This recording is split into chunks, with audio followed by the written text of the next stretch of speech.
Hey friends, it's Tyler. Jeremiah here. We're super pumped to be with you guys at the Forge here in just a few weeks. We wanted to record this sort of unscripted, potentially bad video to just sort of clarify a few things.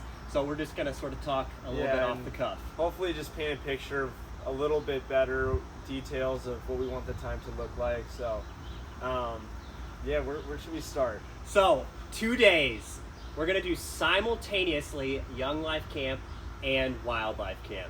So we've rented out the Forge for a Thursday and Friday. And kids will provide transportation on their own, so we're not busing, we're not doing anything. And first of all, Lamont is like 20, maybe 25 minutes away.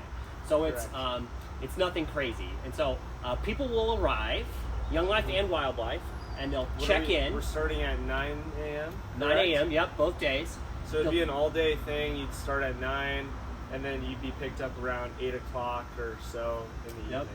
And the space at the Forge is big enough to where we can put on sort of two simultaneous camps, like without like huge groups interacting with each other. If we're in phase 3 still, by the time this unfolds, there is actually space for us to have 250 kids at this 300-acre park and be in groups of sort of socially distanced groups of 10. Yeah, it depends. If we're in phase 3, it'll have to be groups of 10 throughout the park. If we're in phase 4, which is more of what we're hoping for, the max amount in a group would be, large gatherings of 50 people. Am I right in saying that? I want to make sure. And so what we'll do is, let's say we have 100 Young Life people sign up. We will, there is again space for us to put on 2 Young Life clubs to keep our numbers low, again for social distancing, and also 2 wildlife clubs. Let's say there's 100 wildlife kids that sign up. So we've thought carefully about how we pull this off with big numbers of people in the park. And again, there is the space to do that. We don't envision Young Life and wildlife kids interacting with each other. We would sort of, again, picture this as 2 very separate things where kids might cross paths as they're transitioning maybe from one part of camp to another. But again, everything is outside. And I think one of the biggest things in this is that we need your help. This is a huge, not just a huge logistical challenge. This is a huge relational opportunity, and we can't pull this off if it's just Jeremiah and I and a few other people.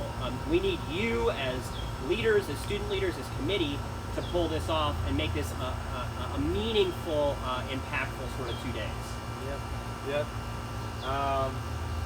I don't know if I have too much to add to that. I feel like you really covered us. I'll say a couple other things. What are the things that people might do over the course of those 2 days? Yeah, so the biggest thing that the Forge offers is a variety of different ropes course, and that would be like a 2 to 4 hour event where you're just on the ropes.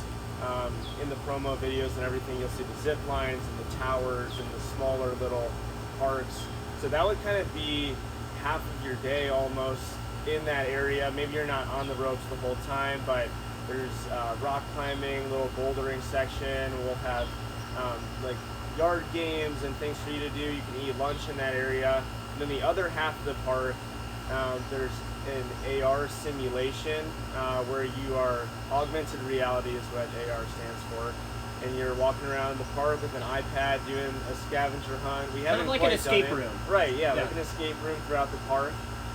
They have paddle sports, maybe is what you'd call it, so canoeing and kayaking, and they have a lake. Unfortunately, we're not able to swim in that, but you can still have plenty of fun. There's 50 canoes and kayaks, so plenty of that to go around. There's just spots to hang out. Are we gonna have the tent? I think we're gonna tent is gonna be necessary. There's not a ton of shade, but that'll just be an area where you can chill and maybe eat lunch. There's also, it's a really beautiful place, and so there's places all over the park for small group kind of hanging out, and we're gonna hopefully have plenty of things for you to do in your downtime. There's also laser tag, and there's a bike park, mountain biking park, as well as biking trails. And so we're hoping over the course of the 2 days to structure it where every group can kind of get through everything that they want to. Of course, if you don't want to be 50 feet up on a zip line, we're not going to force you up there, but we want that challenge that comes at a Young Life camp, the kind of adventurous, risk-taking, and just like fun communal stuff that Young Life Camp offers, and we think the Forge will offer as well. Yeah, and some other things that we expect to happen at Young Life and Wildlife Camp is club talks. Whether, again, that's in groups of 10 or groups of 50 or less, or however that's exactly going to look, we're not sure yet, obviously, but there would be club talks, a gospel proclamation. There would be also time to process in small groups with leaders, so leaders alongside kids. We would also do some sort of field games or sort of club activity where kids are not just on the high ropes course or mountain biking, but like also participating in some sort of game. And again, we would sort of navigate what are the best practices with social distancing in that as well. Yeah. As far as food goes as well, it'll be provided by the Forge, 2 meals. I think we mentioned that in the email.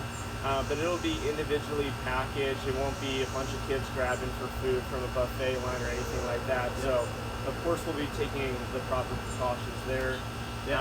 And so when a kid shows up, the things that are provided, they show up at 9, right? They get a helmet, they get gloves, they get a bandana, and they get a mask.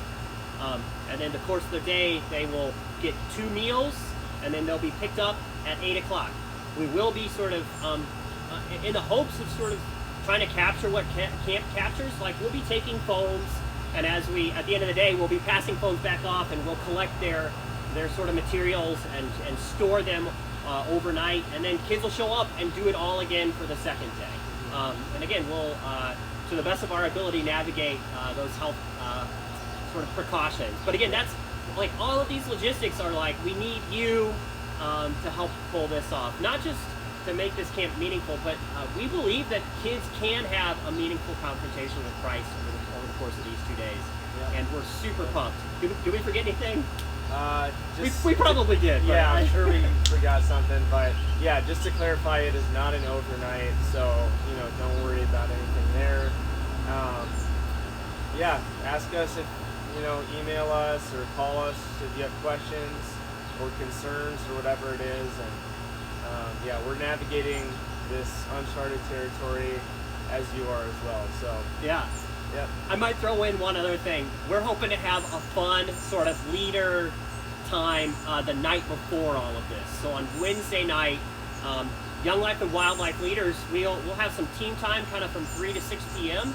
And then committee and some other folks kind of from 6 to 8 p.m. We want to gather and just have some fun together. Spend some time in prayer together, spend some time with leaders specifically sort of walking through the camp, thinking logistically how we're going to navigate this and that, just to make sure that we're all on the same page. But we're looking forward to that sort of fun time that Wednesday evening together as well. Yeah. So we're super pumped. Yeah, hopefully we covered it all, but I'm sure we left something out. Yeah. We love you guys. We'll see you soon. See you guys.